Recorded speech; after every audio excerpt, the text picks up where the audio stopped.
आपको ये लगे कि मेरा बच्चा उसके हम उम्र बच्चों से कम ग्रोथ है, इनकी हाइट और वेट कम है, वो ज़्यादा सफ़ेद दिख रहा है।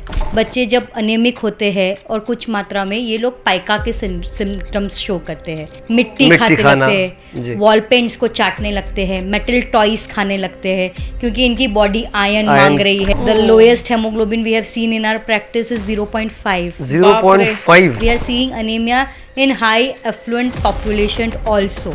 मतलब आप 100 मीटर्स भी नहीं चल पा रहे हो।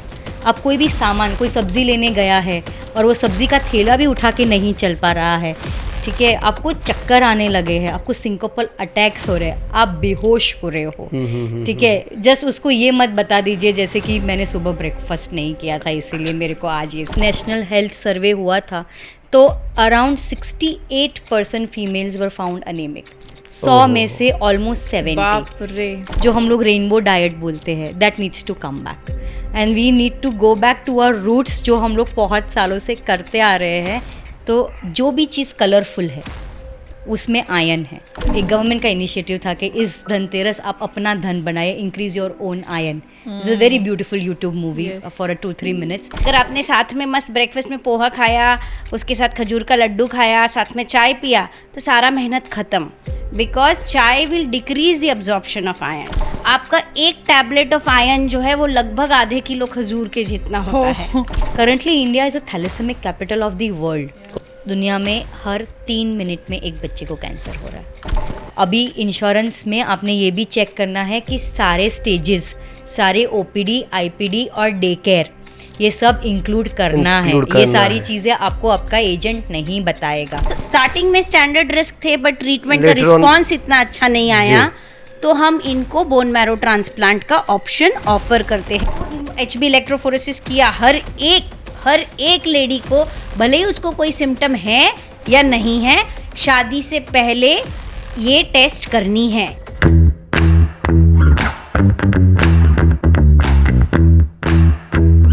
नमस्कार दोस्तों, मैं हूं डॉक्टर मुकेश जैन और मैं हूं डॉक्टर रश्मि शाह।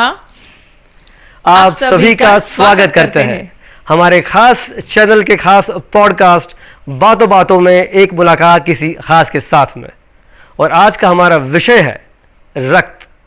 और इसी विषय में ज़्यादा जानकारी प्राप्त करने के लिए आज हमारे साथ 2 विशेषज्ञ जुड़ने वाले हैं, डॉक्टर श्वेता लुंकड़ और डॉक्टर लिजा बरसारा, जो कि हेमाटो ऑन्कोलॉजिस्ट यानी कि रक्त रोग विशेषज्ञ है।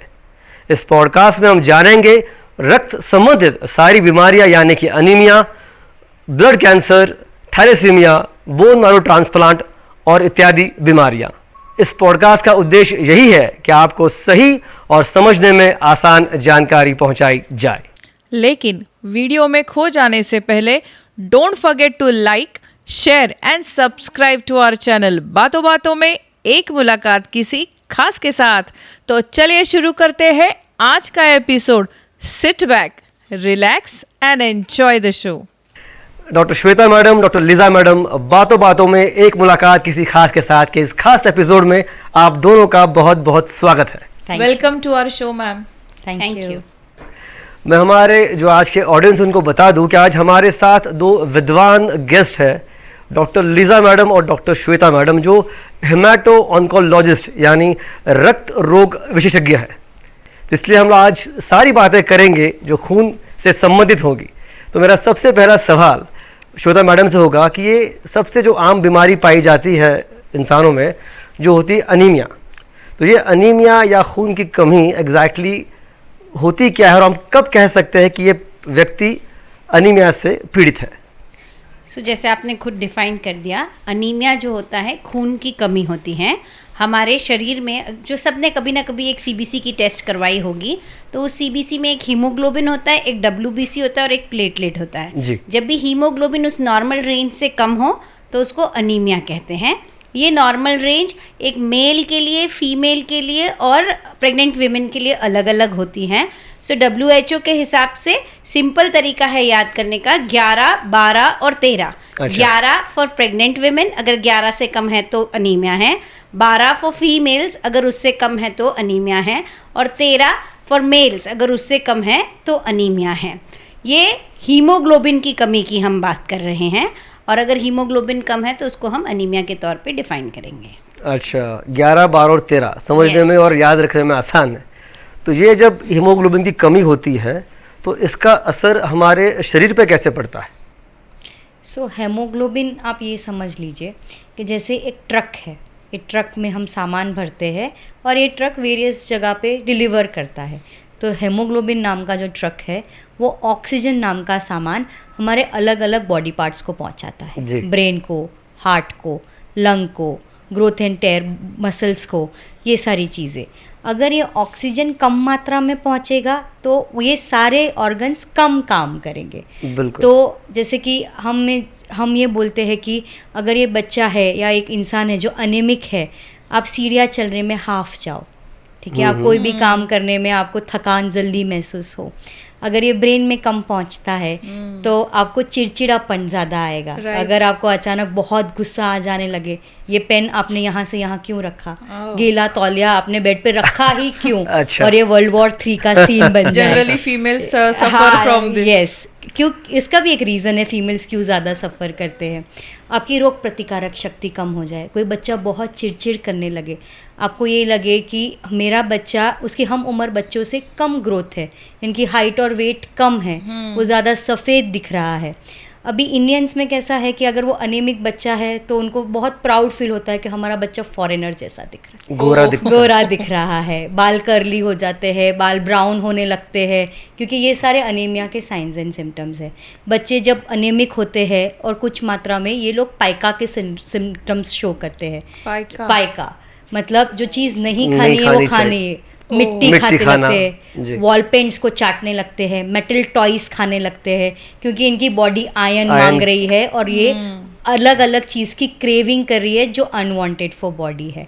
तो ये तो सारे साइंस एंड सिम्टम्स की हम बात कर रहे हैं।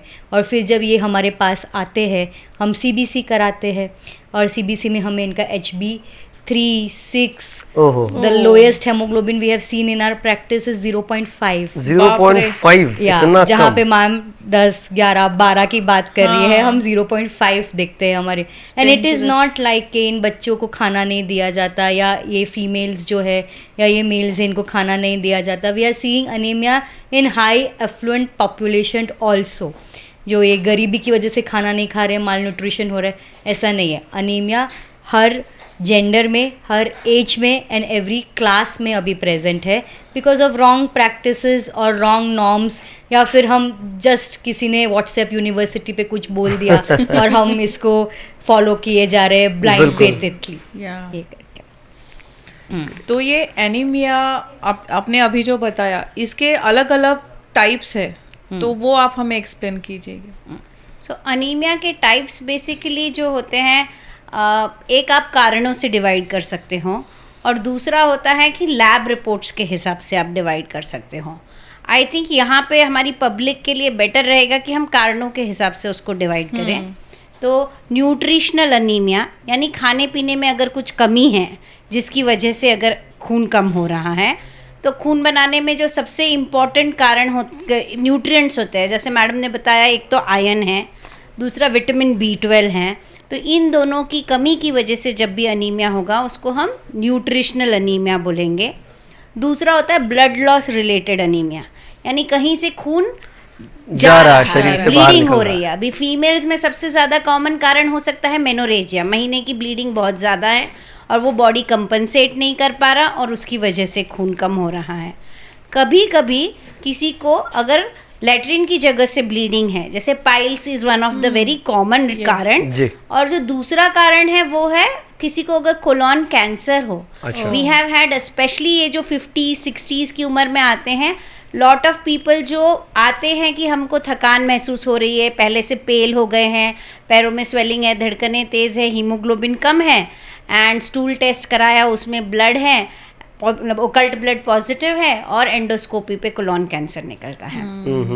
सो ये सिंपल सा, जैसे मैडम ने बोला कि थकान महसूस होना can be the result of colon cancer. तो blood loss related anemia, nutritional anemia and तीसरा कारण हो सकता है कि बोन मैरो में ही अगर गड़बड़ है, खून बन ही नहीं रहा हो। यस, सही। तो उसकी वजह से भी अनीमिया हो सकता है। तो इसमें बहुत सारी बोन मैरो रिलेटेड कारण आते हैं, इंक्लूडिंग ब्लड कैंसर्स। अच्छा। यानी कि किसी को अगर मल्टीमाइलोडिस्प्लास्टिक सिंड्रोम है जिसमें खून बनता है पर अच्छी क्वालिटी का नहीं बनता, या फिर किसी को पीआरसी है जिसमें खून बनता ही नहीं है, या फिर किसी को खून का कैंसर है, तो खून का कैंसर जो है पूरा बोन मैरो यूज़ कर लेता है तो खून बनने के लिए जगह ही नहीं बचती है। तो दीज कैन बी द कारण। And the last cause is haemolytic anaemia, यानी आपका खून बनता है पर टूट जाता है। तो ये हीमोलिटिक अनीमिया के कारण क्या हो सकते हैं?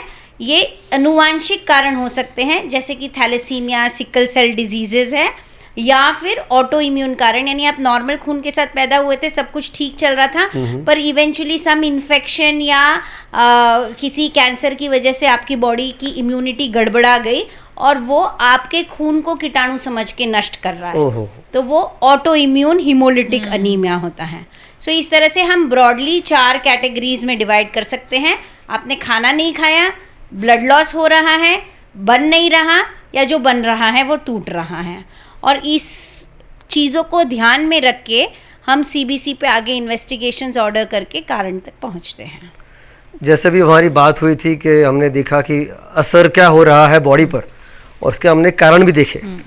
अब ये डायग्नोसिस इसका करना हो चीज़ों का, तो डायग्नोसिस तक हम कैसे पहुंच जाते हैं? इसके ऊपर कौन से टेस्ट करवाने पड़ते हैं, या क्या ऐसे लक्षण हमको ढूंढने पड़ते हैं डायग्नोस करने के लिए? सो अभी जो ट्रेंड चल रहा है annual health testing, we are very aware about our health, okay, but हम क्या कर रहे हैं, जो गड़बड़ हम कर रहे हैं, हम एनुअल हेल्थ टेस्टिंग कर रहे हैं लेकिन फिर हम उसको खुद ही इवेल्युएट कर रहे हैं, हम खुद ही रिपोर्ट देख लेते हैं, हम खुद ही उसको नॉर्मल बोल देते हैं, और गूगल पे चेक करते हैं ये सही है गलत है। हम किसी एक्सपर्ट को या एटलीस्ट हम प्राइमरी हेल्थ पर्सन जिसने वो करवाने को बोला है उसको भी वापस नहीं दिखा रहे। सो मेरा I am putting in a very normal terms कि आपने बच्चे ने एग्ज़ाम दिया, टीचर ने उसको रिपोर्ट कार्ड दिया, वो बच्चे ने रिपोर्ट कार्ड देखा, उसने खुद ही इवैल्यूएट किया, मैंने तो बहुत अच्छा किया, और ना पेरेंट को दिखाया ना किसी और को दिखाया, और वो ऐसे आगे बढ़ता गया। Self diagnose. हाँ, जहाँ पे वहाँ करेक्शन होना चाहिए कि वो पेरेंट को वो रिपोर्ट कार्ड दिखाए, और किस सब्जेक्ट पे ज़्यादा मेहनत करनी है, किस सब्जेक्ट पे एक और फोकस करना है, ये बिल्कुल वो हुआ ही नहीं। ठीक है, एनीमिया डिटेक्ट करने के लिए हमें एक कंप्लीट ब्लड टेस्ट के अलावा विपरीत आपको खुद से कुछ नहीं करना है। अच्छा, ठीक है, जो हेमोग्लोबिन आप लोगों के लिए नॉर्मल है, शायद वो मेरे लिए फर्स्ट अलार्म साइन है ना, जैसे कि 9.9 HB है।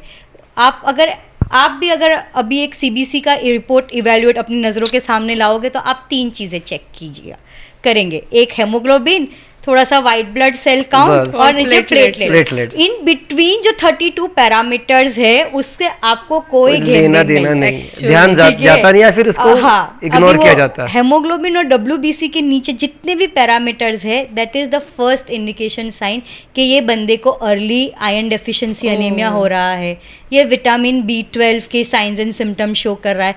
जहाँ पे मैं सिर्फ गोलियों से या फिर जो मैक्सिमम टाइम हम करते हैं डाइट चेंजेस से मैं ठीक कर सकती थी, आपने वो रिपोर्ट सेल्फ इवेल्युएट करके आप अभी इंजेक्शंस या ब्लड ट्रांसफ्यूजन की ओर लेके जा रहे हैं। ठीक है, जैसे आप हेमोग्लोबिन का एक रिपोर्ट हमें दिखाएंगे या कंप्लीट ब्लड काउंट का एक रिपोर्ट हमें दिखाएंगे, तो उसके हिसाब से मैं आपकी आयरन प्रोफाइल करूँगी, आपकी ब्लड बनाने की क्षमता, रेटिक काउंट करूँगी, विटामिन B12 करूँगी, या जैसे मैडम ने बोला किसी blood cancer can also be detected on a CBC report. ठीक है, तो मुझे अगर उस पर और जांच करना है तो रिपोर्ट मेरे तक या फिर किसी हेल्थ फिजिशियन के पास पहुंचना चाहिए। And most of the time iron deficiency anaemia, early IDAs या फिर vitamin B12, most of the time with a very good diet control, मतलब हम जो हेल्दी फूड हैबिट्स या डाइट चार्ट से भी हम मोस्ट ऑफ द टाइम उसको करेक्ट कर सकते हैं। But early diagnosis is better prognosis, and वो किसी हेल्थ केयर प्रोवाइडर से मिलना भी ज़रूरी है। हाँ, राइट। तो मैम आपने अभी बताया था कि अगर किसी को सीढ़ी चढ़ते उतरते वक्त दम लगता है, सांस फूल जाती है, इसके अलावा हम जानना चाहेंगे कि ऐसे कौन से सिम्टम्स होते हैं जो आपको लेबल करते हैं एज अ एनीमिया, और कौन से सिम्टम्स है जो लोग अक्सर नज़रअंदाज करते हैं बट हम लोगों को उसके लिए अलर्ट होना चाहिए? सी मैं आपको जब बोलूँगी ना सारे साइंस एंड सिम्टम्स, तो आप थोड़ा थोड़ा हंसना स्टार्ट कर दोगे, because you are all doing it. ठीक है, आप फ़ोन उठाते हो और भूल जाते हो किसको फ़ोन करना था। आप रूम में आते हो और भूल जाते हो कि मैं क्यों आया था। होता तो सबसे है। बेस्ट, आप फ्रिज खोलते हो और आप भूल जाते हो कि मैंने क्यों फ्रिज खोला था, मुझे क्या चाहिए था। This are the early signs कि आपका B12 कम हो रहा है। ओके। विटामिन B12, ठीक है, this is a cause of megaloblastic anaemia. अच्छा, ठीक है, और ये सब आप हेमोग्लोबिन जो आपका 9-10 में लिंगर कर रहा है, वो एक पैरामीटर नीचे भी होता है CBC में, MCV नाम का, जो 100 के अबव हो जाता है, जो आप नहीं देखोगे लेकिन मैं देखूंगी, है ना। सो द सिंपल कि आपको दम लग रहा है, आपको चिड़चिड़पना हो रहा है, आपको हेडेक्स हो रहे हैं, आपको किसी भी चीज़ में मन नहीं लग रहा है, आपके देखो इंडिया इज़ अ कंट्री जहाँ पे मेरी साड़ी तेरी साड़ी से सफ़ेद कैसे, ठीक है। सो आपको बेसिक, अगर आपको अनीमिया टेस्ट करना है तो आपने अपना हाथ लेना है and you have check with your a good haemoglobin person जिसका ब्लड डोनेशन वगैरह हो रहा है। अगर वो आपसे ज़्यादा पिंक है then you are in front of him, you are definitely anemic person. बराबर। ठीक है, और ये सारी चीज़ें आपको खुद ही समझ जाएगी। आप किसी बच्चे को देखोगे या उसके एकदम ही पेल फेस है, वो पिंकनेस नहीं है, उसके एकदम ही होठ सफ़ेद सफ़ेद है, वो भी टेम्पर टेंट्रम्स कर रहा है, कोई बच्चे क्रेयॉन्स खाते हैं, ये सारी चीज़ें। तो this are very subtle signs. लेकिन आपको मतलब आप 100 मीटर्स भी नहीं चल पा रहे हो। आप कोई भी सामान, कोई सब्ज़ी लेने गया है और वो सब्ज़ी का थैला भी उठा के नहीं चल पा रहा है, ठीक है, आपको चक्कर आने लगे हैं, आपको सिंकोपल अटैक्स हो रहे हैं, आप बेहोश हो रहे हो, ठीक है, जस्ट उसको ये मत बता दीजिए जैसे कि मैंने सुबह ब्रेकफास्ट नहीं किया था इसीलिए मेरे को आज ये सब वो जनरली सब लोग बोलते हैं चक्कर आई, सुबह कुछ नहीं खाया होगा। हाँ, तो ये सारे चक्कर आने तक आप मत पहुंच जाइए। In then you have a health check, you put yourself कि नहीं, I need to show to someone. Normally ये सब लोग समझते हैं आम बात है, हाँ, ये बहुत आम बात इसके है। ये कम खून की या कम B12 के लक्षण है, शक्कर ये का पानी समझना भी बहुत जरूरी हाँ, है। ये अच्छा सारी लगेगा, चीजें चॉकलेट दे दो अच्छा लगेगा। हाँ, और अभी आप हम जैसे कि इंडिया में जैसे कि नेशनल हेल्थ सर्वे हुआ था तो अराउंड 68% फीमेल्स वर फाउंड अनेमिक। 100 में से ऑलमोस्ट 70। बाप रे, हाई काउंट। हाँ, ठीक है, दो आर अनेमिक। मैं अभी इसमें बच्चे मेल तो मैं इंक्लूड भी नहीं कर रही हूँ, ठीक है। तो इसमें कारण क्या हो सकता है आप सोचिए। खाना तो वो घर पे वही बना रही है, शी इज हैविंग एवरीथिंग। हमारे घर पे क्या होता है, सब पहले खा लेते हैं, मम्मी एंड में खाती है, जो बचा कुचा रहता है, ठीक है। अभी वो खाना बनेगा 10 बजे, वो खाएगी 2 बजे। अगर उसके बच्चे 4 बजे स्कूल से आते हैं तो उसके बाद वो भी अगर आधी रोटी बची है तो, या सुबह का राइस बचा है तो, ठीक है, उसमें से भी हम बहुत ज़्यादा। पहले तो अगर आपको पता है कि एक थाली बनती थी, एक सूखी सब्जी, एक गीली सब्जी, रोटी, हाँ, अचार, ये सारी चीज़ें। अभी ये सारी चीज़ें कम हो गई। हम लोग currently we are only having fast food पे ज़्यादा आ रहे हैं, या तो सब्जी रोटी या तो राइस दाल, दोनों साथ में तो नहीं खाया किसी ने, एकदम शॉर्टकट। और इसमें भी फ्रूट्स धीरे धीरे ये हो गए हैं कि खाया है तो भी वो 4 o'clock किसी ने डब्बे में मिला है। तो ये सारी चीज़ें, जैसे कि हम लोग स्कूल से आते थे और वो चपाती को तोड़ के उसमें गुड़ डाल के, घी डाल के उसका लड्डू, वो सब नहीं खाते। गुड़ is the highest source of iron, ठीक है। तो ये सारी जो प्रथाएं हैं जो हम लोग रेनबो डाइट बोलते हैं, that needs to come back and we need to go back to our roots, जो हम लोग बहुत सालों से करते आ रहे हैं। We need to start doing again. हाँ, ये सारे अनीमिया के सिम्टम्स है। But then if you are having blood loss, ठीक है, यो आप एकदम पीले लगने लग लो, आपका अंदरूनी ब्लड टूटने लग गया है, ठीक है, आपको ऐसे लाल काले पीले दागे आ रहे हैं जिसको हम कभी कभी लग जाने पे या ऐसे करके, मतलब आपके प्लेटलेट्स भी कम हो रहे हैं, आपकी बोन मैरो फेलियर की और आप बढ़ने लगे हो।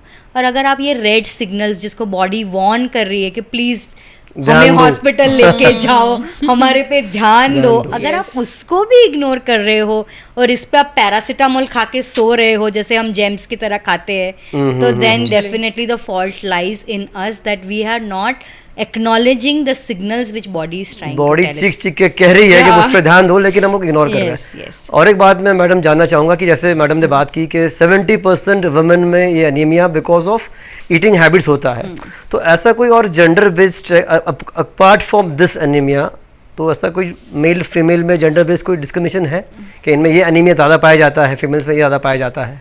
फीमेल्स में बेसिकली न्यूट्रिशनल वही अनीमिया anemia ज़्यादा ज़्यादा और ब्लड लॉस अनीमिया ज़्यादा होता है, because females have monthly cycles and बहुत सारे यंग फीमेल्स होते हैं जहाँ पे जब स्टार्ट होता है मेनार्क जब होता है तब उनको हैवी ब्लड फ्लो होता है, तो उसकी वजह से and most of the time these young girls की अभी तो शुरू हुआ है, नॉर्मलाइज होना है तो हो जाएगा, इस बात को लेके उसको इग्नोर करते हैं और उसकी वजह से उनमें आयरन डेफिशिएंसी ज़्यादा अनीमिया होती है। काफ़ी कॉमन होता है। उसी तरह से again not gender related but unfortunately जो हमारा वेजिटेरियन डाइट है उसमें भी अनीमिया थोड़ा सा ज़्यादा पाया जाता है, both iron deficiency and predominantly vitamin B12 की कमी वाला अनीमिया यानी मेगैलोब्लास्टिक मेगैलोब्लास्टिक अनीमिया अनीमिया। ज़्यादा कॉमन होता है। Again I think it is because of choice of food कि जो वेजिटेरियन सोर्सेज होते हैं उसमें विटामिन B12 के सोर्सेज काफ़ी कम होते है। हैं एंड इसीलिए इनमें ये इस तरह का अनीमिया थोड़ा सा ज़्यादा पाया जाता है। जी अच्छा, सो एक अभी इम्पोर्टेंट क्वेश्चन है कि जैसे अभी न्यूट्रिशनल एनीमिया की बात कर रहे थे, तो हम जानना चाहेंगे और हमारे ऑडियंस भी जानना चाहेंगे कुछ ऐसा डाइट या कुछ ऐसी चीज़ें हमें एवरी डे इंक्लूड करनी चाहिए, किस तरह से हमें खाना खाना चाहिए। जब जैसे अभी मैम ने बताया कि रोटी और गुड़ का लड्डू बना के खाते थे, तो कुछ ऐसे चीज़ें जो हम हमारे डाइट में इंक्लूड कर सके तो वो अपना हीमोग्लोबिन भी बढ़ाए और उसे कम होने से भी रोके, every day and for everyone, like सारे एज के लिए। So the first thing I will like to say balance. अगर आप ये पॉडकास्ट सुन रहे हो तो इट डजंट मीन कि मैं जो बोल रही हूँ कल आप किलो किलो के भाव से मार्केट यार्ड से लेकर आए। ठीक है, it is to be a balance diet. Now the good thing, see life is very easy, we are making it complicated. तो जो भी चीज़ कलरफुल है उसमें आयरन है। अच्छा, ठीक है, तो ग्रीन लीफी वेजिटेबल्स, तो मेथी, पालक, शेपू, शेवगा, ये आप ऑलमोस्ट महाराष्ट्र में तो ऑल्टरनेट डे बनता होता ही ही है है।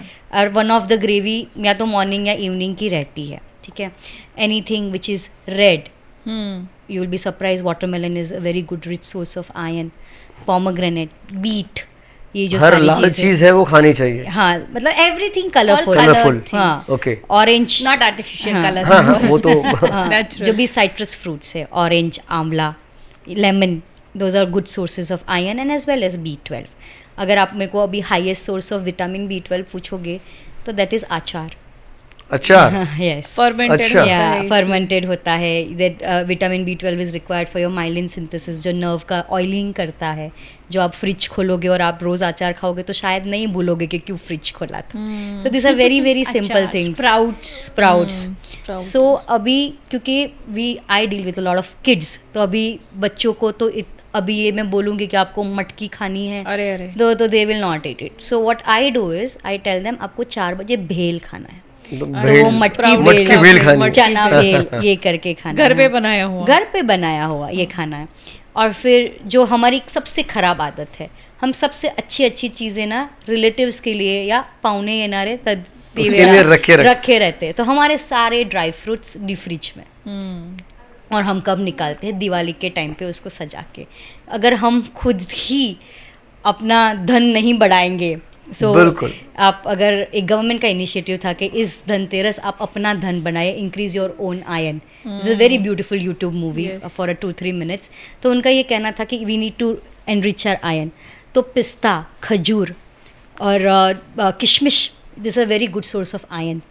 तो हम अगर आपका बच्चा ये सब नहीं खा रहा है, so you also become very innovative. ठीक है, आप आज की जनरेशन अपने स्कूल टाइम से कंपेयर नहीं कर सकते। They are doing abacus, we were not doing abacus.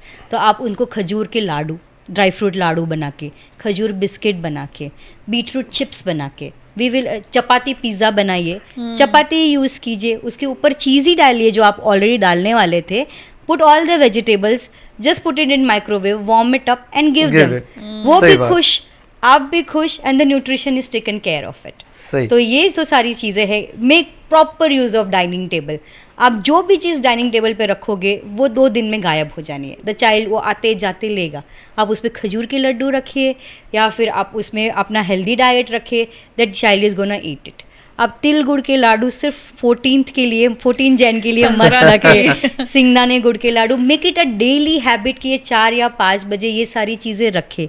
गुड़ is a very good source of iron, singdane is a very good source of iron, til helps in calcium also. तो ये जो छोटी छोटी चीज़ है, आपको कभी CBC, we are not promoting कि आप यहाँ पे ब्लड टेस्ट कराइए।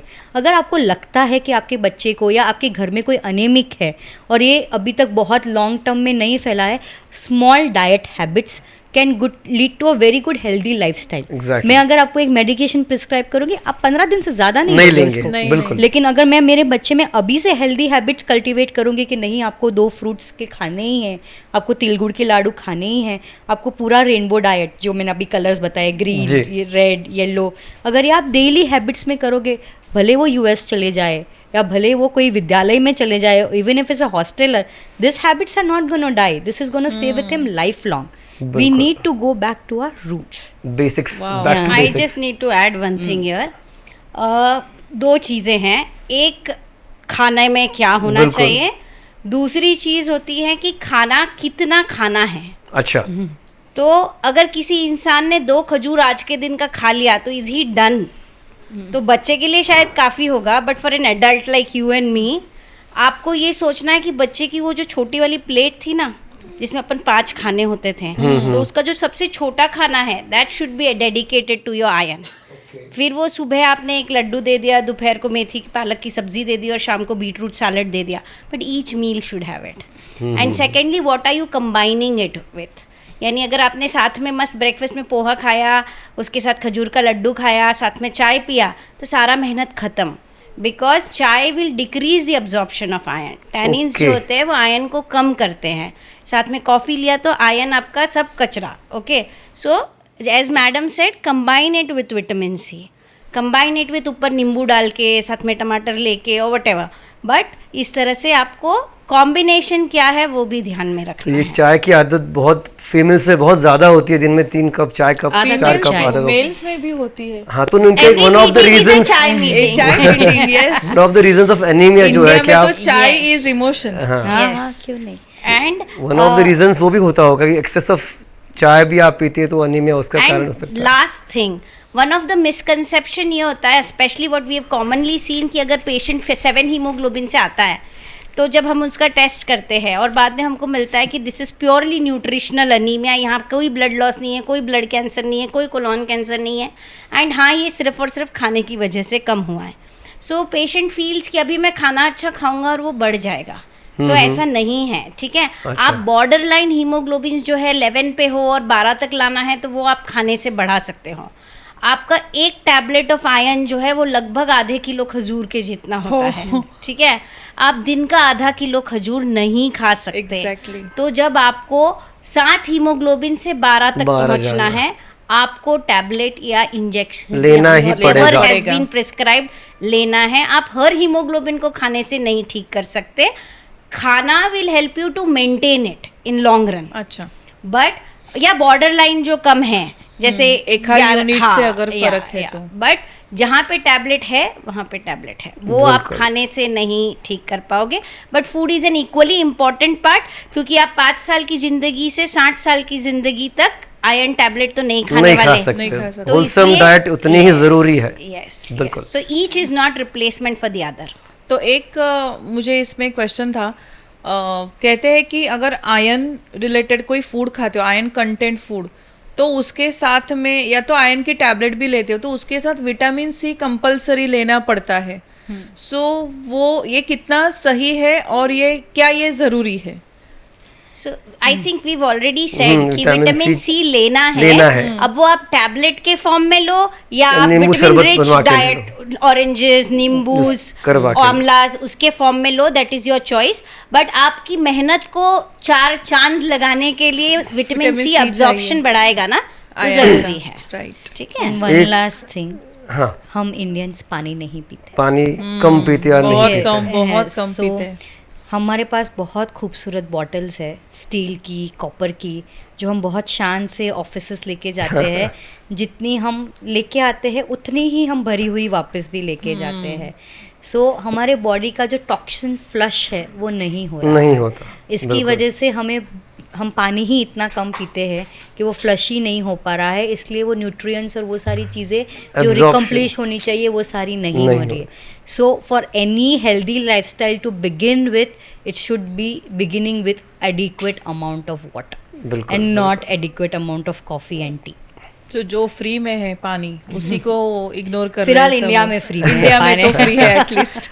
हाँ. अनीमिया की एक आखिरी बात करते हैं इसके बारे में कि इन प्रेगनेंसी और पोस्टमार्टम इसकी मात्रा ज़्यादा लगती है बॉडी को, तो उस दौरान क्या क्या हिदायतें हम लोग देते हैं आप पेशेंट्स को, क्या करना चाहिए क्या नहीं करना चाहिए ताकि आपकी हेमोग्लोबिन की मात्रा ये सही बनी रहे, उसके बारे में आप थोड़ी रोशनी डालिए. सो प्रेगनेंसी एक ऐसा टाइम है जब शरीर को ज़्यादा आयरन की ज़रूरत होती है. है. बेसिकली अगर आप देखें तो WHO ने भी हीमोग्लोबिन लेवल्स उस समय के लिए थोड़े से कम कर दिए हैं. जहाँ फीमेल के लिए नॉर्मली 12 नॉर्मल है, वहाँ पे प्रेगनेंसी में 11 है, because some amount of dilution is expected. उस समय फीमेल का टोटल ब्लड वॉल्यूम बढ़ेगा, जी. But at the same time इस फीमेल को, उस छोटे बच्चे को भी सब कुछ प्रोवाइड करना है जो वो अपने खून से ही प्रोवाइड करने वाली है. बिल्कुल. तो इसीलिए अमाउंट ऑफ रिक्वायरमेंट जो है वो उसकी डबल हो जाएगी. तो यही सारी चीज़ें हैं. अगर इन शॉर्ट अगर बोले तो vegetarian sources and non vegetarian sources, iron and B12. Finally boil down तो वही चीज़ होगी जो रेनबो डाइट अभी तक हम बोलते आए हैं, उसी पे हमें कॉन्सेंट्रेट करना है. और नॉन वेजिटेरियन सोर्सेज में you can take almost everything which has iron B12, मतलब फिशेज़ ले लो, एग्स ले लो, but the liver part of the chicken and muttons will be important.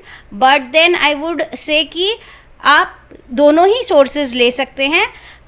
Importance amount में है तो आपका जो खाना है वो इनफ नहीं होगा आपके आयरन के लिए. एंड इसीलिए 3rd मंथ ऑफ प्रेगनेंसी के बाद WHO खुद रिकमेंड करता है कि आप एक गोली आयरन की रोज शुरू करें. अगेन एज आई सेड कि आप आधा किलो खजूर रोज नहीं खा पाएंगे, तो इसीलिए अमाउंट ऑफ आयरन रिक्वायरमेंट इतना ज़्यादा बढ़ जाता है कि इट इज़ रिकमेंडेड कि आप ये आयरन रिप्लेसमेंट शुरू करें. प्रेगनेंसी के दौरान आपको आयरन की गोली कैप्सूल खानी है. हाँ, दी ओनली एक्सेप्शंस आर जिनको थैलेसीमिया माइनर स्टेटस है, वहाँ पे हम आयरन का लेवल चेक करते हैं और अगर कम है तो ही रिप्लेस करते हैं. And I think that is it. और बाकी सबको बाय डिफ़ॉल्ट आयरन टैबलेट खानी है. There are some people specially जो आयरन टैबलेट्स हैं बहुत ज़्यादा नोटोरियस हैं टू कॉज GI प्रॉब्लम्स, मतलब एसिडिटी, रिफ्लक्स, आयरन काफी बार ब्लैक कलर का लैट्रिन होना, कॉन्स्टिपेशन होना. तो स्पेशली एडल्ट्स का टॉलरेंस जो होता है ना वो आयरन टैबलेट का काफ़ी कम होता है. एंड प्रेगनेंसी में हार्मोनल चेंजेस की वजह से ऑलरेडी काफ़ी चेंजेस शरीर में आ रहे होते हैं. So a lot of females find it difficult कि वो खा पाए. बट अभी जो नए आयरन प्रिपरेशंस है वो काफ़ी अच्छे हैं. And I think 70 to 80% of people जो है वो अच्छे से टॉलरेट कर पाते हैं. बचे हुए 80% के लिए हमें इंजेक्शंस पे रिलाई करना पड़ता है. जी जी.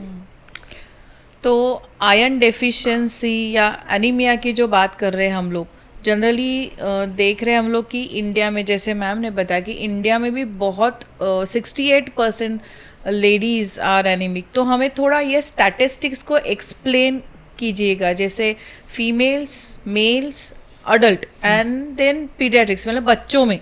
तो ये क्या स्टैटिस्टिक्स है अभी इंडिया में, and is it that scary to It is give very a focus? Is it? It is very scary. Oh. Because see, the severe part of anemias, ठीक है, अगर आपका ये बच्चों में अगर mother is carrying the child, अगर mother ही अनेमिक है, the child automatically in the foetus और दी 6 मंथ्स तक तो एक्सक्लूसिव ब्रेस्ट फीडिंग है. You can not feed the child anything else except for mother.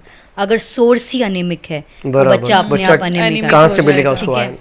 अभी B12 अगर पहले 3 महीने में कम होता है तो उसको झटके भी आ सकते हैं. ओके, इन्फेंटाइल ट्रेमर सिंड्रोम जो बोलते हैं.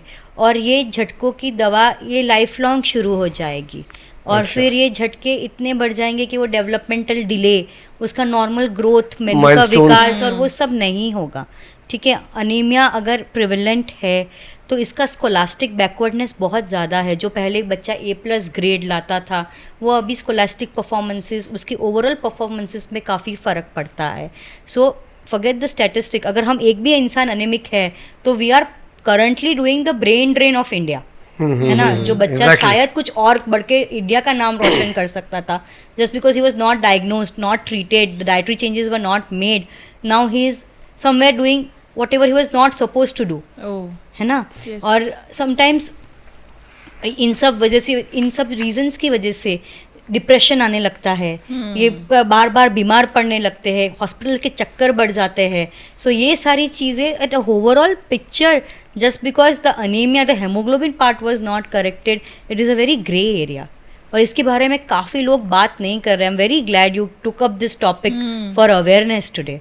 और एक चीज़ है, जैसे कि this is all the nutritional part of it. Currently India is a thalassemic capital of the world. Yeah. ठीक है, हमारे पास सबसे ज़्यादा थैलेसेमिक बच्चे हैं. और उसका कारण?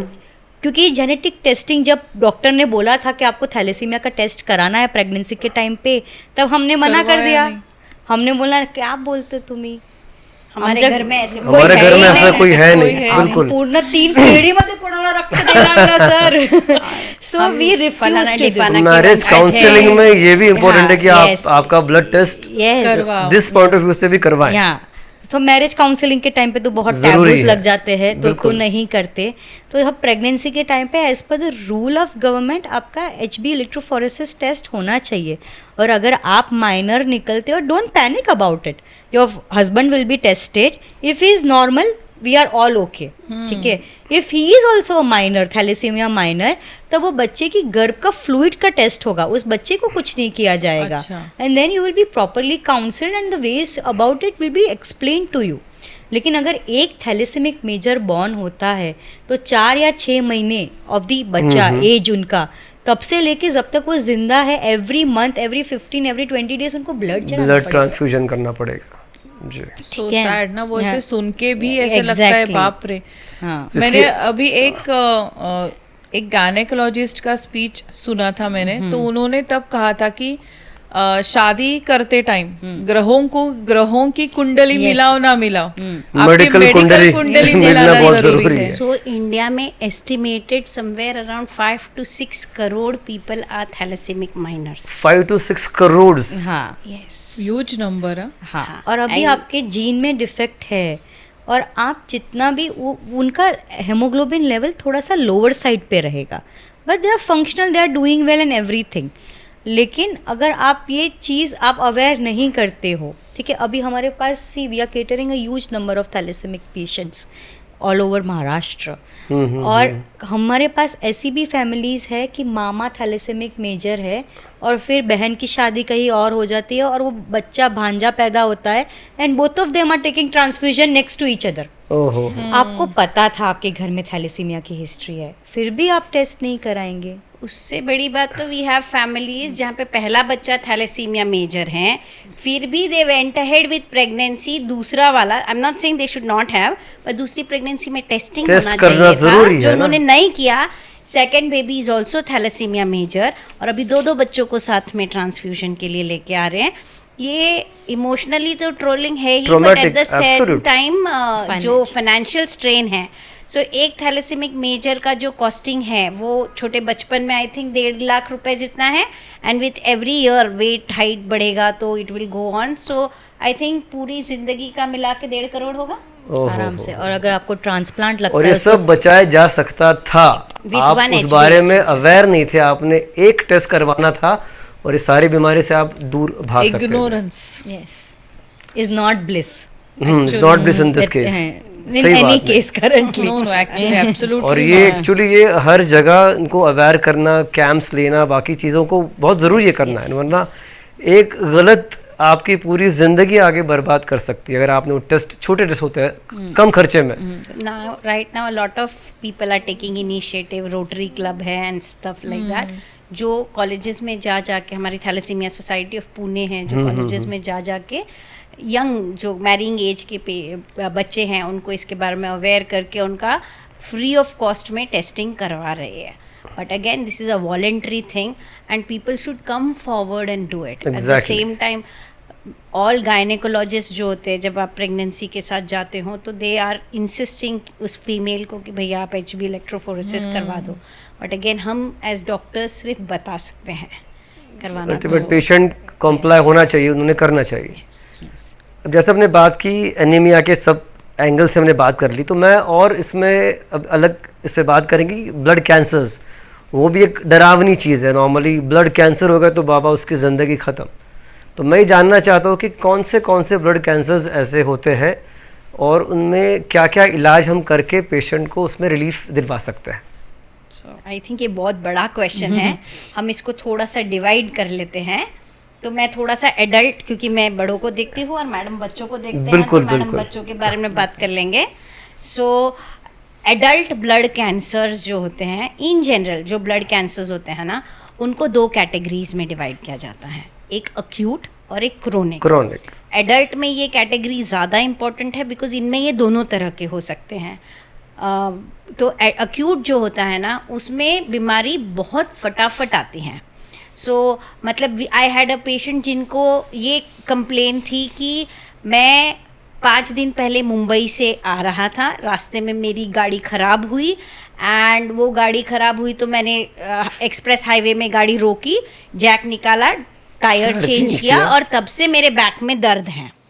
एंड ये 5 दिन पहले से, जिस दिन वो हमारी ओपीडी में आया तब तक वो काला पीला नीला हो चुका था, उसके नाक में से ब्लीडिंग हो रही थी, उसको देखने में भी डिफ़िकल्टी हो रही थी। सो अक्यूट का मतलब ये होता है कि ये इतने फास्ट बढ़ते हैं कि आप 5 दिन तक के लिए भी अपने सिम्टम्स को इग्नोर नहीं कर सकते, ठीक है। एंड जो क्रोनिक है विस वो ऐसे होता है कि हाँ डॉक्टर साहब, हमने 2020 में हमारा टेस्ट करवाया था, उसमें हमारे जो WBC थे वो थोड़े से बढ़े हुए थे, उसके बाद से हम हर 6 महीने में टेस्ट करा रहे, तकलीफ हमको कुछ नहीं हो रही है डॉक्टर हम तो ऐसे ही दिखाने के लिए आ गए। वो हमारे जो फिजिशियन है उन्होंने बोला था कि आपको भी एक बार दिखा दीजिए। तो विसविस जो क्रोनिक होते हैं उनमें most of the time 8 to 10 years तक भी किसी को शायद कोई दिक्कत ना हो। सो जो स्पेक्ट्रम है, कहने का मतलब वो बहुत ब्रॉड है, तो इसीलिए ये डिवीजन इम्पॉर्टेंट है। एंड अक्यूट कैंसर्स, जैसे हमने स्टार्टिंग में भी बताया कि एक कंप्लीट ब्लड काउंट में एक हीमोग्लोबिन होता है, एक WBC होता है और एक प्लेटलेट होता है। तो जो हीमोग्लोबिन होता है उसकी कमी की वजह से जो सिम्टम्स होंगे वो सारे देखने को मिलेंगे, यानी थकान होना, सीढ़ियाँ चढ़ने पे धड़कनें तेज़ हो जाना, पैरों में सूजन आना, फटीग महसूस होना, किसी चीज़ में रुचि न रखना, और फिर WBC कम या ज़्यादा होने की वजह से ब्लड कैंसर है तो WBC कम भी हो सकता है और ज़्यादा भी हो सकता है। अगर कम, दोनों में ही इन्फेक्शन का रिस्क रहता है, क्योंकि अगर ज़्यादा भी हुआ है तो कैंसर की सेल्स की वजह से हुआ है, नॉर्मल WBC तो बड़े नहीं है, तो इन आपकी रोग प्रतिकार शक्ति ऑलमोस्ट 0 है। तो ये इन्फेक्शन कोई भी इन्फेक्शन हो सकता है और शरीर के किसी भी हिस्से का इन्फेक्शन हो सकता है। तो जैसे कोविड में हमने बेकार इन्फेक्शन सुने, जैसे म्यूकोरमाइकोसिस, एस्परजिलस, यस। तो इस तरह के खतरनाक निमोनियाज इन पेशेंट्स को हो सकते हैं। उसके अलावा WBC ज़्यादा होने की वजह से ब्रेन चोकअप हो सकता है, फेफड़े चोकअप हो सकते हैं और सांस लेने में दिक्कत होना, दिमाग में ब्लीडिंग होना, पैरालिसिस होना, ये सब भी हो सकता है। प्लेटलेट कमी होने की वजह से इन पेशेंट को ब्लीडिंग का रिस्क रहता है, तो मुंह से, नाक से, कान से, कहीं से भी ब्लीडिंग या फिर इंटरनल ब्लीडिंग हो सकती है। सो इस तरह से ये सिम्टम्स होते हैं। अभी कितने जल्दी आएंगे, again as I said, depend करेगा कि पेशेंट को अक्यूट है या क्रोनिक है। अगर मोटे मोटे तौर पे टाइप्स पूछे जाए तो acute leukemias, myeloid lymphoid, multiple myelomas and lymphomas, और क्रोनिक में वही चीज़, chronic myeloid leukemia, chronic lymphoid leukemia, ऐसे। थोड़ा मैं इनके कारण जानना चाहूँगा कि बच्चों के बारे में। जी बिल्कुल। पहली चीज़ तो मैं ये बताना चाहती हूँ कि लोगों को लगता ही नहीं बच्चों में कैंसर हो सकता है, ठीक है। और अगर हम बोलते हैं बच्चों का कैंसर, उनको लगता है डॉक्टर कुछ भी बोल रहा है ये करके। तो बच्चों में कैंसर होता है, ठीक है। अगर मैं सिर्फ ब्लड कैंसर्स की बात ना करूँ तो दुनिया में हर 3 मिनट में एक बच्चे को कैंसर हो रहा है। हर 3 मिनट में एक बच्चा कैंसर से पीड़ित हो रहा है। Sad statistics. और एडल्ट्स में ये और भी ज़्यादा, बाप रे।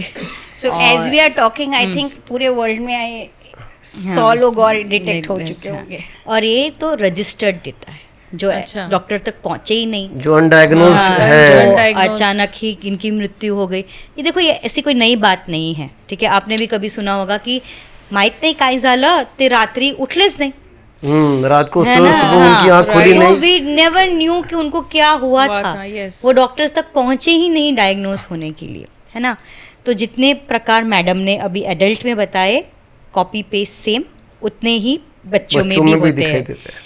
मुझसे जो बहुत बार क्वेश्चन पूछा गया है कि कितनी यंगेस्ट एज होनी चाहिए, कितनी ओल्डेस्ट एज होनी चाहिए, तो ऐसा कोई यंग और एज का नहीं है। हमारे पास 12 महीने के भी बच्चे हैं जिनको ब्लड कैंसर डायग्नोस किया है और जिनका ट्रीटमेंट हम कर रहे हैं। उससे भी कम उम्र के बच्चे हैं। दूसरा जो मेन क्वेश्चन पूछा जाता है, कितने स्टेजेस होते हैं ब्लड कैंसर में, स्टेज 4 होता है क्या, स्टेज 3 होता है क्या। हम कभी डायग्नोस करते हैं तो हम एक रिलेटिव आता है जिनको अचानक से मूवीज में ज्यादा दिखाते हो, ये स्टेज करके, 4 कैंसर तो हो मैडम गया है। कौन सा स्टेज है। ब्लड कैंसर में स्टेजेस नहीं नहीं होते होते। हैं। Okay। क्योंकि बॉडी में ब्लड हर जगह है। जैसे कि एक सॉलिड ऑर्गन लिवर कैंसर है, लंग कैंसर है, तो उसकी साइज के हिसाब से सराउंडिंग चीजें इन्वॉल्व है कि नहीं, उस हिसाब से स्टेजिंग की क्लासिफिकेशन उनका जाती वैसा हो जाता है। इसमें low grade, standard rate, intermediate risk और हाई रिस्क होता है। अभी most of the patient standard और इंटरमीडिएट रिस्क में ही आते हैं, ठीक है। जो हाई रिस्क वाले होते हैं वो कैसे हाई रिस्क बनते हैं कि उनको डाउट हो जाता है कि हमारे पास ये चीज़ें हैं, लेकिन वो एक्सेप्ट नहीं कर पाते और ये डॉक्टर तक आने के टाल देते हैं, ठीक अच्छा। है। जो काउंट्स 20,000, 30,000, 40,000 होते हैं, ये लोग 7 लाख WBC के साथ आते हैं, ठीक है। Oh my जो 4,000 से 11,000 यार नॉर्मल रेंज है range में, 11,000 की, वो 7 लाख तक रुकते हैं। हाँ। फिर उनको ध्यान में आता है, चलो अरे मुझे कुछ हो गया है, मैं जाऊं। हाँ, ये करके।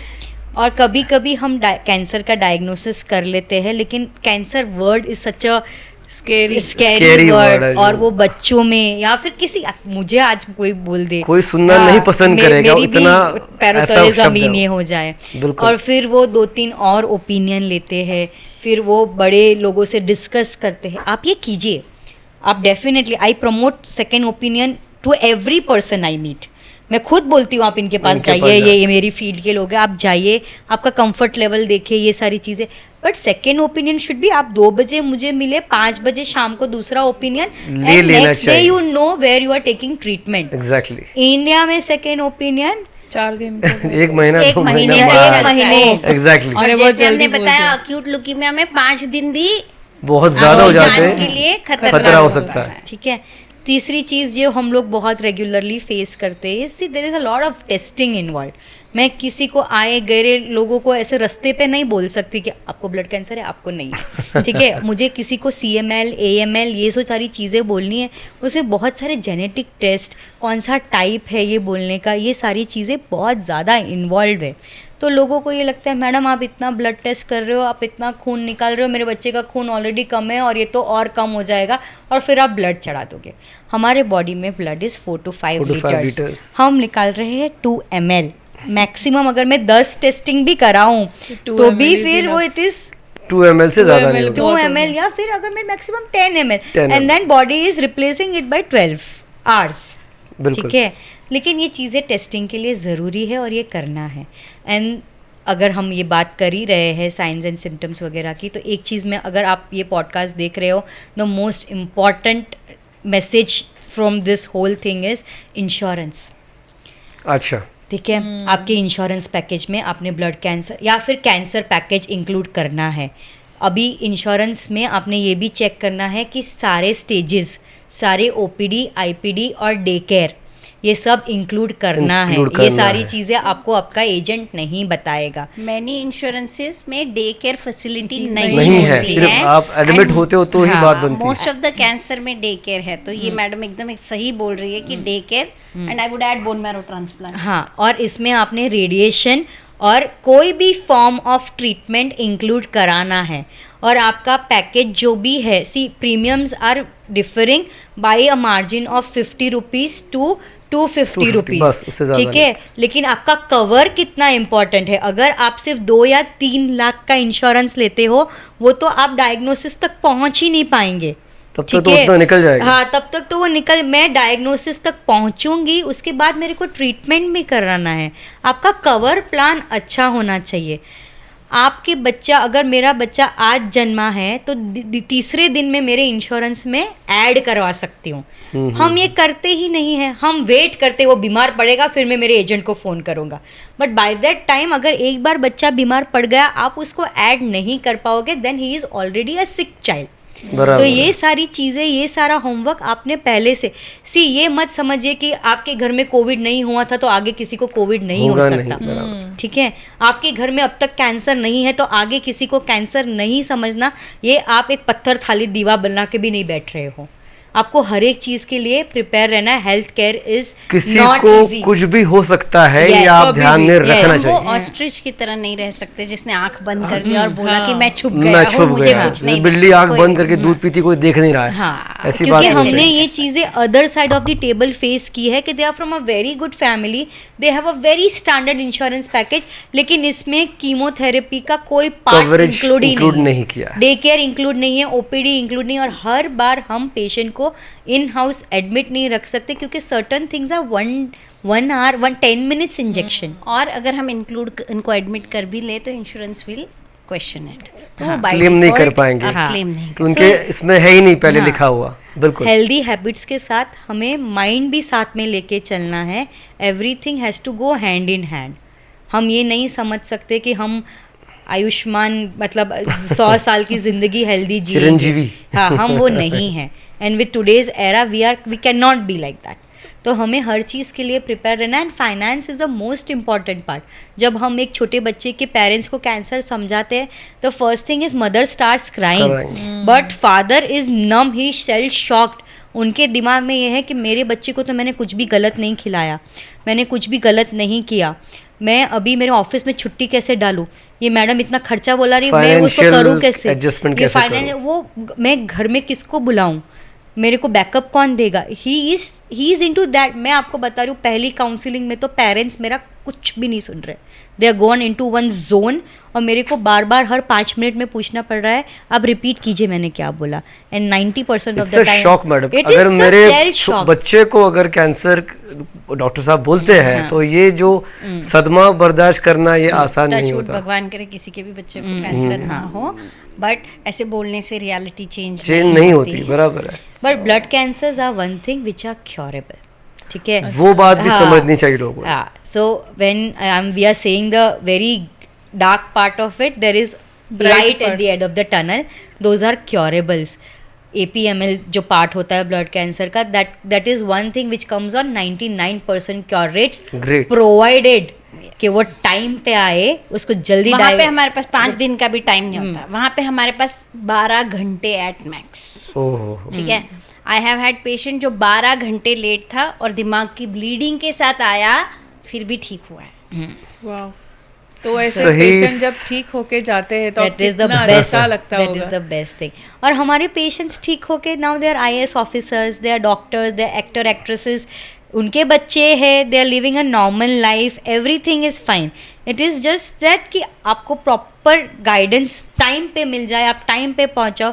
Early diagnosis is the better prognosis. हमारे यहाँ पे डायग्नोसिस भी अगर जल्दी हो जाए तो we go for so many doctor shopping, so many unnecessary WhatsApp advises.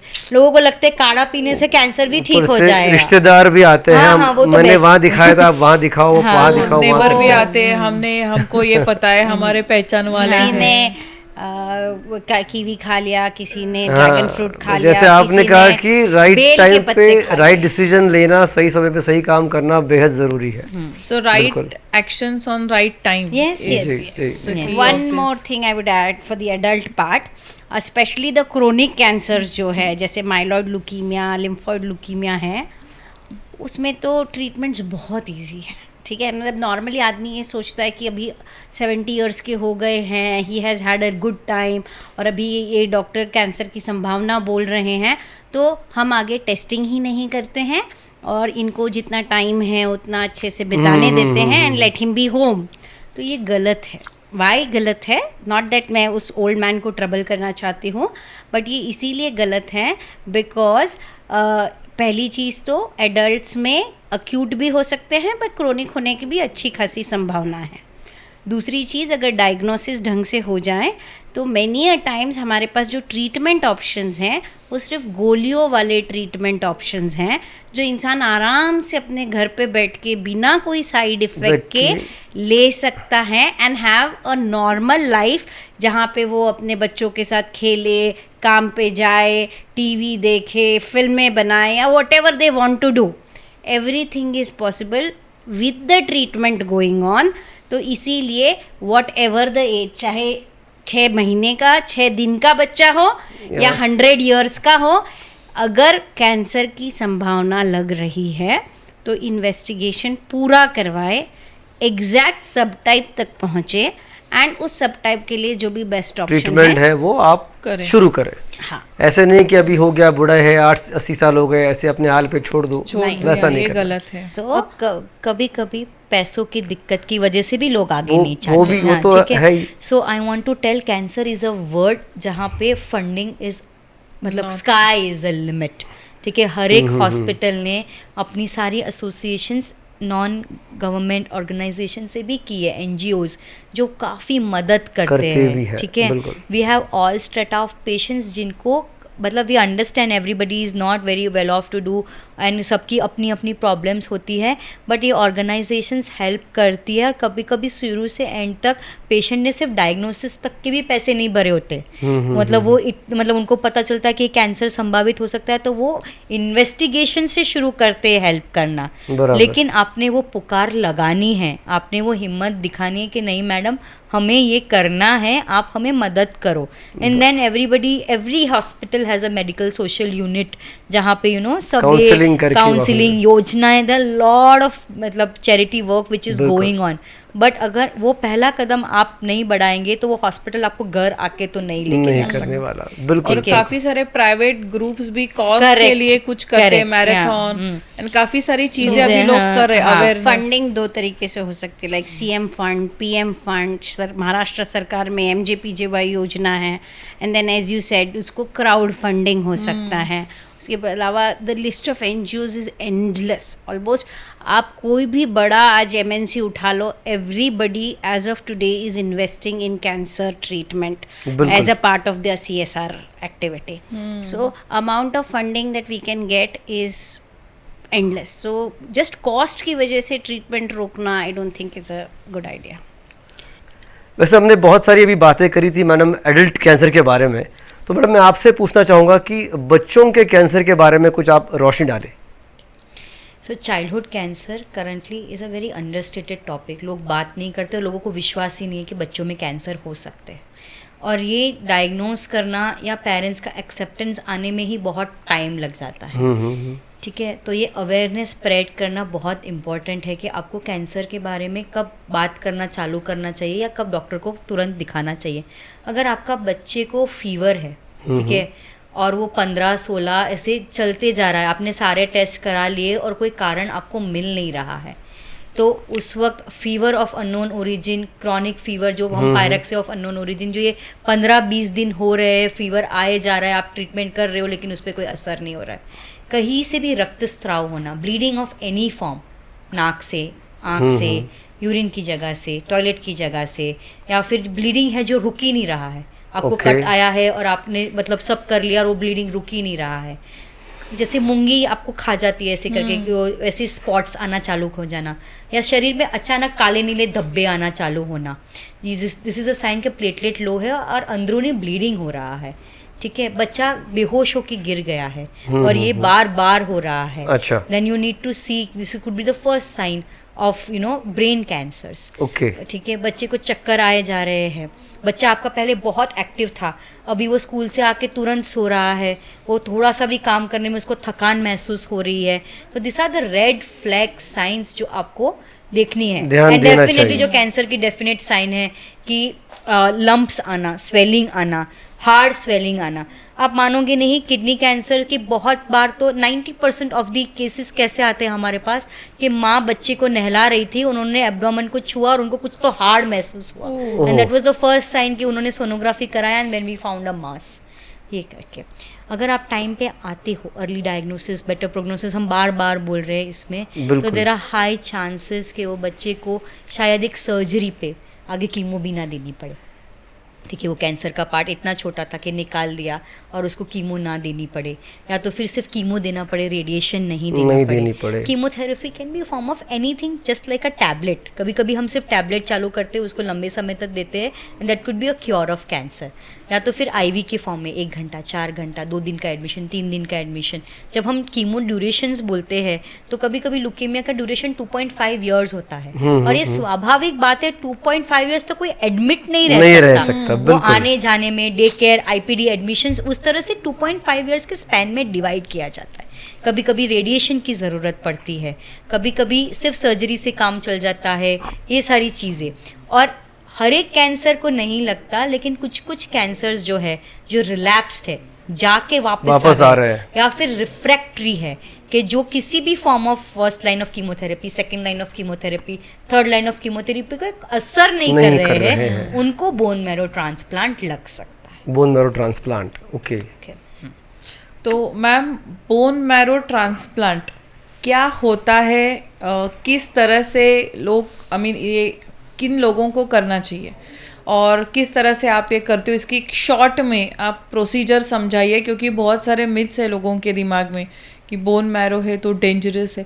तो आप बताइए हमें, या आप भी बताइए। सो बोन मैरो ट्रांसप्लांट जो होता है, as the word itself suggest, कि हम किसी का तो बोन मैरो वाले सेल्स ले रहे हैं और ट्रांसफ़र कर रहे हैं, तो हेल्दी पर्सन से ले रहे हैं और डिजीज्ड पर्सन को दे रहे हैं जी। अब ये जो है टाइप्स 2 तरह के हो सकते हैं, ऑटोलोगस और एलोजेनिक। ऑटोलोगस मतलब कुछ कुछ बीमारियां, जैसे कि मल्टीपल माइलोमा है, लिम्फोमा है, इन सारी बीमारियों में पेशेंट को हम पहले कीमो देते हैं, बीमारी को कंट्रोल में लाते हैं, और उसके बाद में उन्हीं के स्टेम सेल्स यानी खून बनाने वाले जो बीज वाले सेल्स होते हैं वो अलग करते हैं एक मशीन की मदद से, एफरेसिस की मदद से, फ्रीज़र में उसको स्टोर करते हैं, और बाद में इनको कीमो देके इन्हीं के स्टेम सेल्स इनको लौटाए जाते हैं। तो this is called autologous transplant. Technically speaking ये ट्रांसप्लांट नहीं है, बिकॉज इन्हीं के सेल इनको जा रहे हैं, बट चूंकि इसमें स्टेम सेल ट्रांसफर हो रहे हैं, ये वर्ड आज भी इनके लिए यूज किया जा रहा है।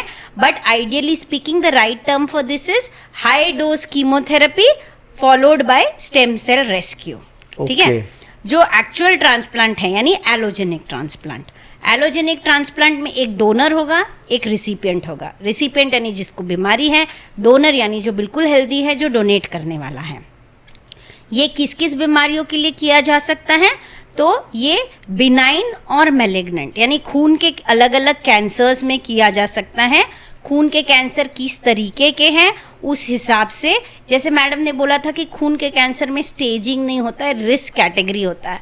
So most of the cancers जो भी हाई रिस्क कैटेगरी में आते हैं या इंटरमीडिएट रिस्क कैटेगरी में आते हैं, या जो स्टार्टिंग में स्टैंडर्ड रिस्क थे बट ट्रीटमेंट का रिस्पॉन्स इतना अच्छा नहीं आया, तो हम इनको बोन मैरो ट्रांसप्लांट का ऑप्शन ऑफर करते हैं। Acute myeloid leukaemia, acute lymphoid leukaemia, for that matter even जो क्रोनिक बीमारियां है CML, CLL, अगर वो उन गोलियों से ठीक नहीं हो रही है तो उनको भी बोन मैरो ट्रांसप्लांट ऑफर किया जा सकता है।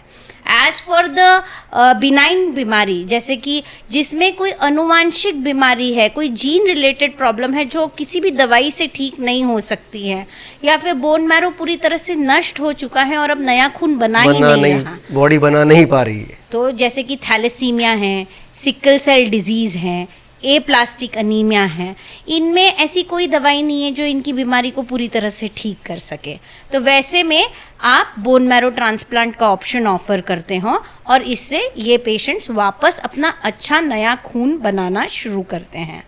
तो जब हम ट्रांसप्लांट का ऑप्शन देते हैं, यूजुअली पेशेंट फैमिली ब्लैंक हो जाती है। As you said, this is a very big statement for anybody, but of course आपको पता नहीं है इसलिए आप बड़ी बड़े शब्दों से डरते हो, बट वी हैव पेशेंट्स जो कि ट्रांसप्लांट के लिए एडमिट होते हैं, ट्रांसप्लांट के दौरान कीमोथेरेपी चल रही होती है जो कि एक आईवी इंजेक्शन के थ्रू चल रही होती हैं, और उस दौरान वो अपना सारा काम वर्क फ्रॉम होम के बेसिस में कर रहे हैं। अगर बच्चे हैं तो वो अपना ड्राइंग, पेंटिंग, यूट्यूब वीडियोस बनाना, नाचना, गाना सब कंटिन्यू कर रहे हैं।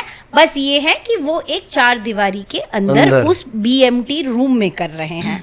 उसके बाद होता है कि हम डोनर से स्टेम सेल्स लेते हैं। ये हम 2 तरीके से ले सकते हैं।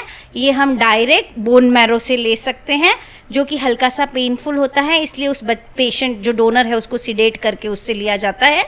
या फिर हम ब्लड से भी ले सकते हैं एक एफरेसिस मशीन से।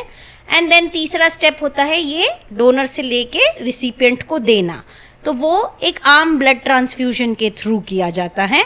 एंड अब लेने वाले से तो आप 200 ml 300 ml लोगे। अब ये 200 ml 300 ml 5 लीटर खून बनाएगा, सो उसको टाइम तो लगेगा, तो उसमें 10 से 15 दिन लगते हैं। सो इन 10 से 15 दिन में पेशेंट का खून कम रहेगा, प्लेटलेट कम रहेगा, पेशेंट की इम्यूनिटी कम रहेगी, उसको अलग अलग इन्फेक्शंस हो सकता है, उल्टियाँ हो सकती है, मुंह में छाले हो सकते हैं।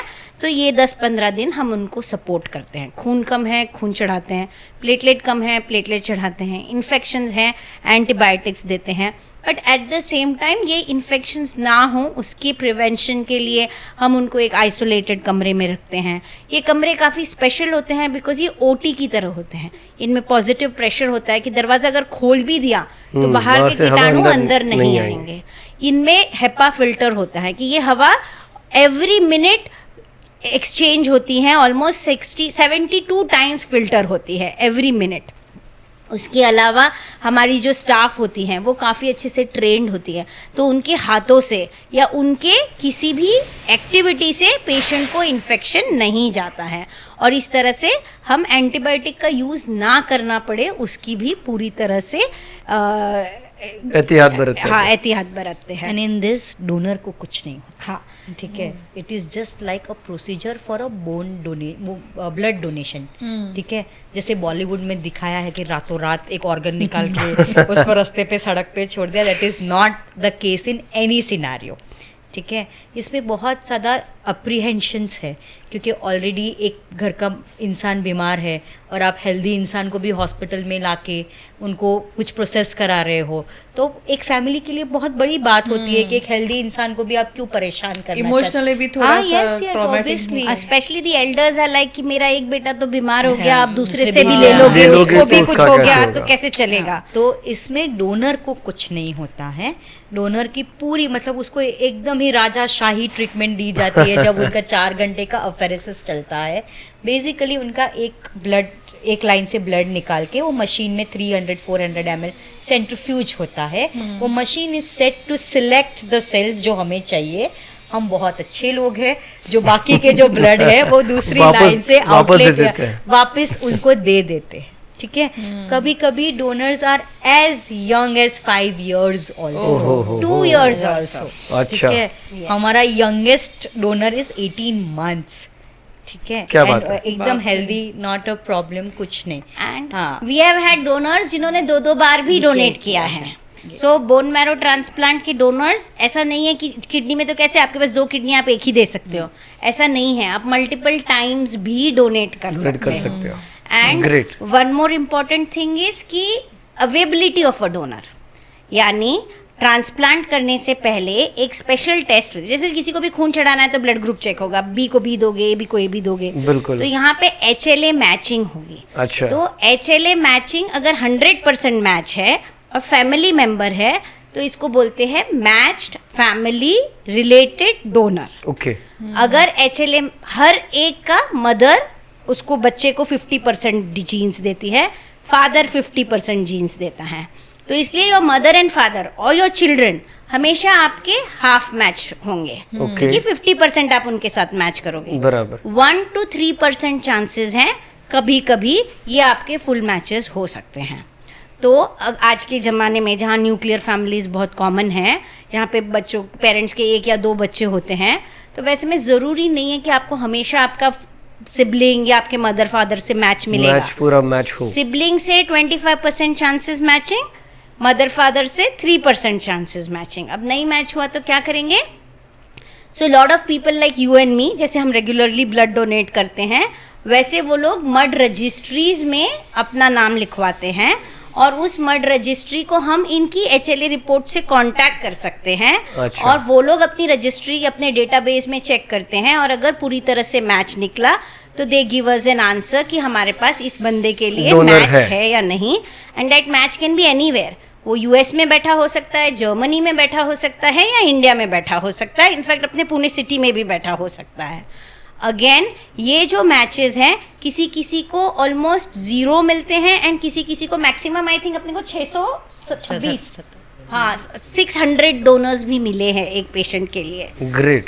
ठीक है, सो इट ऑल डिपेंड्स कि आपकी कम्युनिटी, आपकी एथनिसिटी के लोग कितने आगे आके इस तरह की रजिस्ट्रीज में अपना नाम लिखवा लिखवाते रहे हैं, हैं। बिल्कुल। बिकॉज आपके मैच होने के सबसे ज्यादा चांस आपकी कम्युनिटी Community के में ही साथ होती है। है। So with this podcast I would like to say कि everybody should register as a BMT donor. हम करेंगे। और बियॉन्ड दैट ट्रांसप्लांट पे वापस आते हैं, तो ट्रांसप्लांट हो गया, 20 हमने एडमिट किया, उसके बाद में उसको कॉम्प्लिकेशंस हुए, उसको थोड़ा सा मुंह में छाले हुए, थोड़ा खून कम हुआ और उसके बाद इवेंचुअली उसका खून बढ़ता है। बढ़ने के बाद हम उनको डिस्चार्ज करते हैं। डिस्चार्ज के बाद भी हम उनको इंसिस्ट करते हैं कि आप 2 महीने पुणे सिटी में रहेंगे, Follow-up के लिए हफ्ते ज़रूरी है। फॉलो अप करेंगे। एंड उस दौरान हम एक स्पेशल टेस्ट करते हैं 3 बार, काइमेरिज्म नाम की, ऑन 30, 60, 90 डे। अच्छा। और काइमेरिज्म आपका बेसिकली DNA देखेगा और वो मैच करेगा कि ट्रांसप्लांट से पहले जो आपका DNA था वो ब्लड सेल्स उसके साथ मैच कर रहे हैं या अब डोनर के साथ मैच कर रहे हैं। तो ट्रांसप्लांट के बाद वी वांट कि वो डोनर के साथ मैच करें। ओके। तो 30 पे 95 से ऊपर चाहिए, 60 पे 95 से ऊपर चाहिए और 100 पे 95 से ऊपर चाहिए। And if so is the case तो transplant is a success and patient can go back to his home. Great great. And chances of success बीमारी के हिसाब से होते हैं but can be to the tune of 90%। Fantastic. Bone marrow transplant के बाद 90% अगर रिजल्ट मिल जाता है तो बहुत ही अच्छी, मैं कहूँगा, इसका रेशियो है। और एक यस मैडम, आप कुछ कह रही थी? और इसके लिए भी बहुत सारे NGOs है, बहुत ज़्यादा फाइनेंशियल हेल्प मिलती है ट्रांसप्लांट पेशेंट्स को जो ट्रांसप्लांट सीख कर रहे हैं उसके लिए। This are humongous cost. Okay, एक ट्रांसप्लांट वर्ड किसी के पीछे, किसी भी चीज़ के पीछे ट्रांसप्लांट वर्ड है, वो मेंटली, फाइनेंशियली, फिजिकली, ये ओवरऑल ड्रेनिंग प्रोसीजर है। ठीक है, और ये सारी चीज़ों में जैसे कि हमने I will insist a lot on insurance कि your insurance should cover this also. आपके कागज़ पत्र ठीक होने चाहिए। इंडिया में सबके जन्म से दाखलावर दूसरा नाम है, राशन कार्ड पर तीसरा नाम है, और जो ब्लड टेस्ट किया गया उस पर चौथा नाम है। कभी कभी तो हमें प्रूफ करने में ही टाइम लग जाता है कि ये एक ही पर्सन का है। ठीक है, I will understand that the government agency is not gonna understand it. नहीं, डॉक्यूमेंटेशन भी इतना ही जरूरी है अगर आप इन योजनाओं का लाभ लेना चाहते हो। तहसील के दाखिले में मदर का नाम नहीं है, मदर का नाम नहीं है तो फैमिली का नाम नहीं है, दिस, और ये सब इजी चीज़ें नहीं हैं। And when I am dealing with a blood cancer जो ऑलरेडी 3 साइकिल फेल हो चुके हैं, I don't have 3 months time कि आप ये सब ठीक करा के लेके आइए। तो आपके डॉक्यूमेंटेशन प्रॉपर होने चाहिए, और सिर्फ फाइनेंशियल रीजन की वजह से आप ट्रांसप्लांट तक ना पहुंच पाए तो then it is not a right thing. बिल्कुल ठीक है। और ये फाइनेंस जो मैं बोलती हूँ तो कभी कभी ये 100% भी स्पॉन्सर्ड रहते हैं थ्रू एन NGO, जब वो रियली नीडी एंड रियली कभी कभी आप कह रही थी पेशेंट ने एक कदम आगे बढ़ना चाहिए और सर्च भी करना चाहिए। सर जहाँ पे हमने अर्जेंट मेल करके लिखा है एंड विद इन 4 hours हमें ऑलमोस्ट 18 to 20 लाख की मदद मिली है। क्या बात है, great. And this is not, I am talking about 1-2 साल पहले की, this is the Recent- time and this is on a Saturday evening. 4 बजे का मेल है और 9 बजे अप्रूवल आया है when everybody is going home. तो क्या बात है, Yeah. 18-20 lakhs within 4 hours of inquiry. तो आपने हेल्प बोलना है तो आपको हेल्प मिलेगा, वरना ये सब चीजें करना या बोलना इजी नहीं है। बिल्कुल। मैडम एक आखिरी सवाल था आपसे कि अपने कुछ देर पहले ब्लड ग्रुप की बात कही थी, तो मैं ये भी जानना चाहता था कि शादी के लिए जैसे हम लोग कुंडली मिलवाते हैं, ग्रहों का मैच करवाते हैं, तो ब्लड ग्रुप का भी मैच करवाना ज़रूरी है क्या? So matching is not important. In fact कोई भी ब्लड ग्रुप किसी भी ब्लड ग्रुप से मैरी कर सकते हैं, अच्छा। बट देर इज समथिंग जो कि ABO इनकम्पैटिबिलिटी और RH इनकम्पैटिबिलिटी होता है। RH इनकम्पैटिबिलिटी ज़्यादा इम्पोर्टेंट है। तो जब नेगेटिव मदर पॉजिटिव फादर, मतलब B नेगेटिव अगर B पॉजिटिव या जी। कोई भी पॉजिटिव से शादी कर रही हैं, तो नेगेटिव मदर में चूंकि RH एंटीजन नहीं है तो वो एंटीबॉडीज बना सकते हैं, और अगर बेबी का ब्लड ग्रुप पॉजिटिव है तो इन दैट केस ये एंटीबॉडीज उस बेबी के ब्लड को अटैक कर सकते हैं, और इस तरह के बेबीज़ को प्रेगनेंसी के दौरान ब्लड ट्रांसफ्यूजन्स की ज़रूरत पड़ सकती हैं। सो प्रिवेंटिव स्टेप तो ये रहेगा कि negative should marry a negative, but again as I said कि पसंद आ गई तो आ गई, अब उसमें क्या करेंगे, लड़की तो बदलेंगे नहीं। तो इन दैट केस इस तरह की मदर्स को प्रेगनेंसी के टाइम पे ही NTD शॉट्स दिए जाते हैं। इन बच्चों की रिकरेंट सोनोग्राफीज की जाती हैं, ये देखने के लिए कि बाबा बेबी का ग्रोथ सही है या नहीं, बेबी के फ्लूइड स्टेटस कैसा है, उनको इंटरनली ब्लड ट्रांसफ्यूजन की ज़रूरत है या नहीं। तो इस तरह की प्रेगनेंसीज हाई रिस्क हो सकती है पर मैनेज की जा सकती है। So negative ideally should marry a negative, but मैं ये बोलूँगी कि this is not a rule, but ये इन्फॉर्मेशन आपके लिए ज़रूरी है, बिकॉज अगर आपको मालूम चॉइस आप कर सकते हो। अगर आपने पॉजिटिव से शादी की है तो आपको नेसेसरी स्टेप्स लेने पड़ेंगे। And the other important thing is HB electrophoresis. So अगर आप thalassemia minor, sickle cell minor या ऐसे कोई भी हीमोग्लोबिनोपैथी से ग्रसित हैं, तो again your partner should not have it.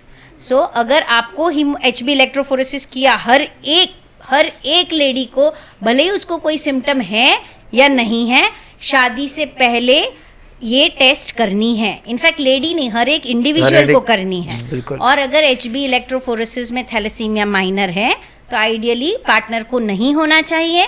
अगर अगेन जैसे वो बोलते ना, इश्क तो अंधा होता है, वो कुछ नहीं देखेगा। तो अगर पसंद आ गई तो go ahead with the marriage, but in that case ऐसे मैडम ने पहले भी बताया था कि प्रेगनेंसी के दौरान बच्चे से थोड़ा सा फ्लूइड लिया जाता है और उसकी टेस्टिंग की जाती है।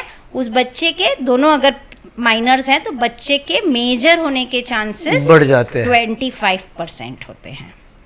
और ये लाइफ में एक ही बार करना है, जैसे कि आपका blood group life long same ही ब्लड ग्रुप सेम रहता है, बिल्कुल ठीक है। आप अगर थैलेसेमिक माइनर हो या ट्रेट हो तो आप लाइफ लॉन्ग ट्रेट रहोगे।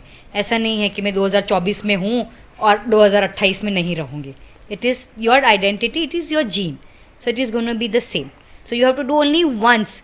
और हम अपनी फैमिली के भविष्य के लिए, बच्चों के भविष्य के लिए, जब when we are doing a pre marital shoot, pregnancy shoot, wanting a deluxe room, ये सारी चीज़ें हम कर रहे हैं, तो so ये भी जरूरी है, has to be done.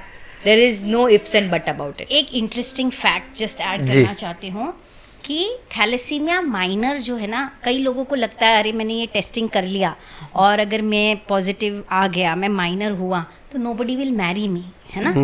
So you must remember, हाँ, यू मस्ट रिमेंबर, एक तो this is a misconception, and दूसरा चीज़ ये एक बून है। अगर आप थैलेसीमिया माइनर हो तो आपको मलेरिया, आपको इस तरह की बीमारियां होने के चांसेस कम है। सो इसीलिए ये जो हम बोल रहे हैं कि इंडिया में 5 करोड़ थैलेसेमिक माइनर है, तो वो इसीलिए है क्योंकि यहाँ पे मलेरिया बहुत ज़्यादा रैम्पेंट है। तो ये एक इनका जेनेटिकली सर्वाइवल एडवांटेज है over the other population.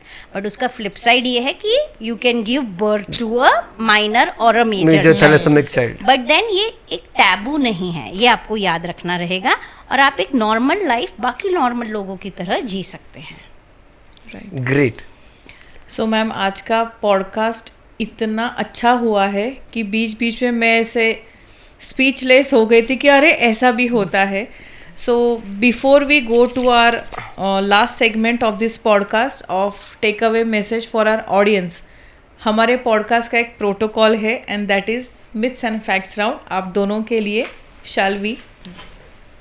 So my first question is for you, Dr. Shweta.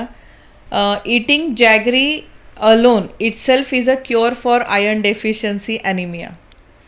Myth, iron deficiency anaemia में जैगरी जो है अच्छा आयरन कंटेंट देता है but not enough, you may need tablets as well. Okay ma'am, आपके लिए only women get iron deficiency anemia and not men.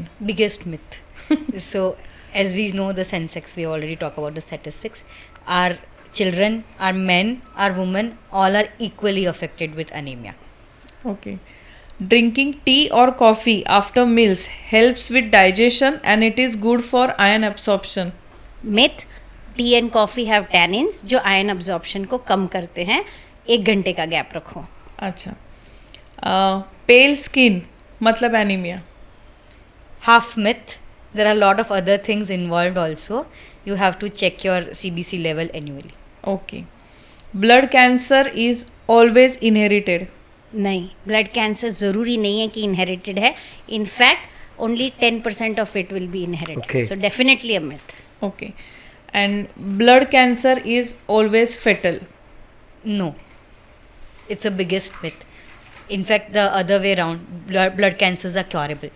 The most curable. Most curable. Yes. Okay. Doctor Shweta madam, doctor Lisa madam, आपका बहुत बहुत धन्यवाद. आपने बहुत सारे राज खोले हैं. ब्लड कैंसर्स के बारे में हमने बात की, एनीमिया के बारे में बात की, बोन ट्रांसप्लांट के बारे में, बोन मैरो ट्रांसप्लांट मैं कहूँगा. तो मुझे पूरी उम्मीद है हमारे दर्शक जो ये पॉडकास्ट देखेंगे वो इस बात का पूरा ध्यान रखेंगे. और जैसे हमारी बात भी कि शादी के पहले भी क्या करना है, बच्चा अगर हो भी जाए तो उसके लिए हम लोग को क्या एहतियात बरतनी है. It was a wonderful show और वंडरफुल, हमको बहुत मज़ा आया आप दोनों से बात करने में. और ma'am, before we conclude this podcast, I want you to give one takeaway message which is very important for everyone to know related to this topic. So my takeaway message is, do your annual testing, show those reports to an expert and get your insurance properly. You live only once, live healthy. I would emphasize with her in almost a similar way. Blood cancers, anemia सुनने में बड़े नाम लगते हैं, but all of them can be taken care of. और अगर कोई भी दिक्कत हो तो जो भी हेमेटोलॉजिस्ट आपके पास है उसको संपर्क करें. Don't shy away from treatments. Good treatments are available. So thank you so much Lisa ma'am, and thank you so much Shweta ma'am for being here, giving your valuable time and sharing your valuable knowledge.